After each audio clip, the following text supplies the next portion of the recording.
Allison Leonhardt, who I took a picture with in Florida while they were wearing my shop apron. They said, it was exciting to meet you at MegaCon Orlando. I grew up watching Mythbusters and now Tested, and some of your guests, and you and some of your guests have inspired me to get into making a cosplay, and I wanted to thank you.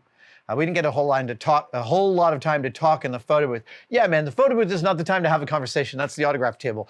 Photo booth is like, those photo people are whipping you through. God, we did 120 in like 16 minutes or something on one of our photo sessions.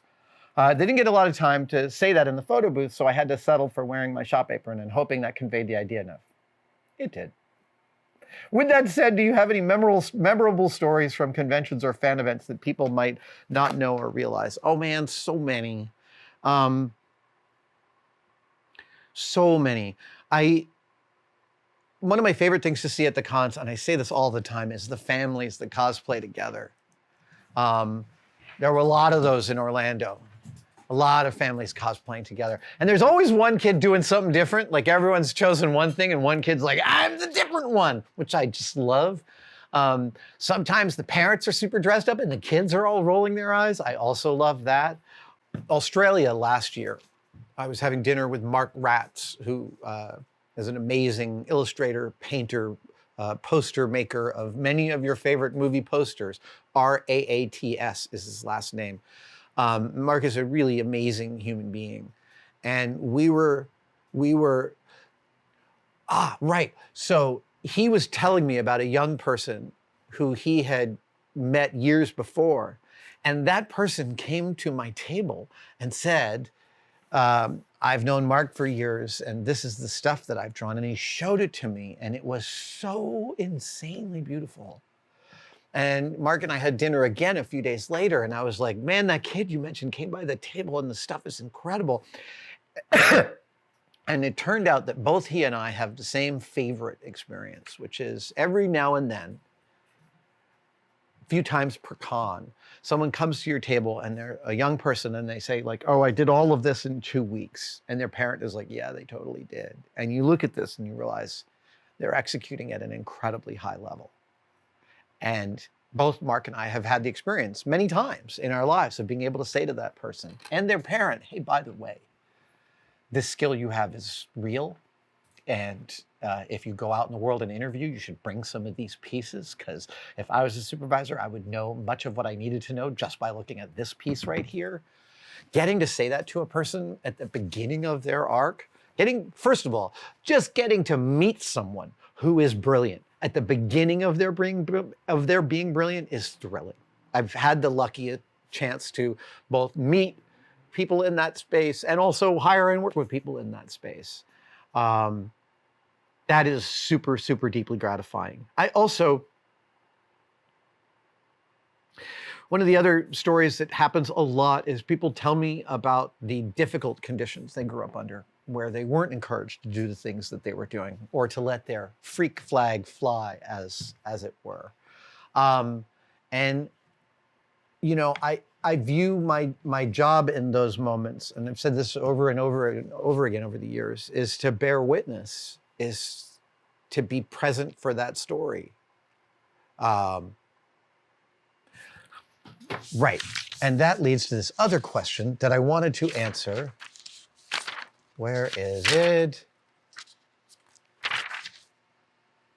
That's it, yes. R.P. Miller says, my 30-year-old son was diagnosed with ADHD a few years ago and has been going to therapy. He took a test that really explained how his mind works, and I've been able to improve communication with him and better understand where he is coming from by reading the report. Honestly, I wish I'd known all this when he was a youngster. Yeah, I feel you. Have you found similar tests or tools that have helped when communicating with your team, friends, or family that would be helpful to others? It's a broad brush you're painting, but I want to talk specifically about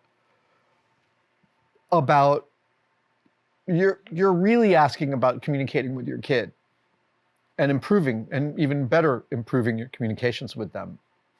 And I suspect that perhaps in the way you're framing this question, I'm hearing that perhaps you're noticing in the improvement of communicating with your son, you were also noticing other ways in which you could improve your communicating with other folks. It sounds like there's a little of that going on in here.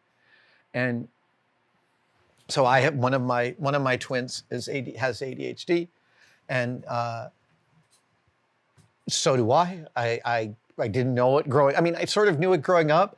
I sort of made jokes about it, but it wasn't until I did a road trip with that kid that I understood how actively ADHD I am. That was a real sea change in terms of seeing him. And that's where I'm coming around to with this, is when you say communicating, when we say we want to communicate with our kids, I mean, some of that is we want them to remember the rules. We want them to learn the things from us that we have to impart to them. We want them to pick up what we're putting down so that they become fully functional adults. Those are the things that the parent is thinking about. And the kid is having their own experience. It's very different than any of those things. But the kid, having been a kid, all you want is for your parents to see you.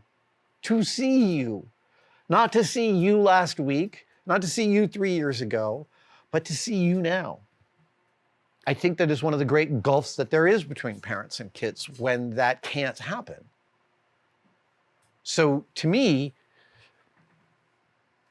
it's not necessarily about how I communicate, although absolutely being gentle and realizing that neurodivergence carries with it a host of other things that you can take into account and accommodate for. It is not a brush with which to say, I can do what I want because I have ADHD, and no one's asking for painting with that brush.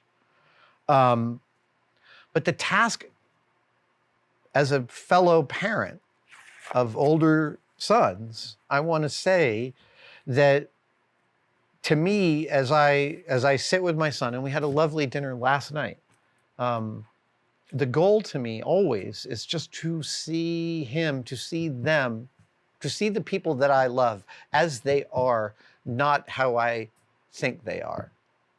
That's a great gift you can give to your kids. And it is really hard as a parent to let go. You see your kid in predator vision. There are a million outlines of every age they've ever been, every mistake they've ever made. You worried about it. What if they made that mistake out in the workplace when they're an adult? Man, there's no end to the worrying. And the kids can see that in you. They can feel that in you. They can feel that tension. And it feels like a tension of allowing them sometimes to be a full person. So, there's another great question coming in. And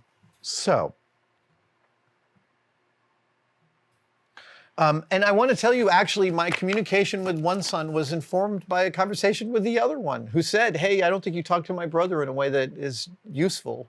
And I actually said, okay, well, wait a minute, let me talk about a specific case. And he workshopped a specific conversation with me, the other son, in order to help me understand where the other kid was coming from.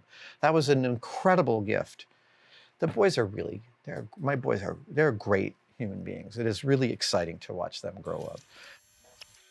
Thank you guys so much for watching, and I wanted to briefly mention that you could become a tested member. I know, everybody is competing for you to become a member of their thing. What I want to express to you is that the Tested membership has become such an important part of the Tested family. We get tremendous feedback from the Tested members, and they expand the stories that we can tell and the things that we have access to. And you can become a part of it right now by clicking on the link below. See you in the chat.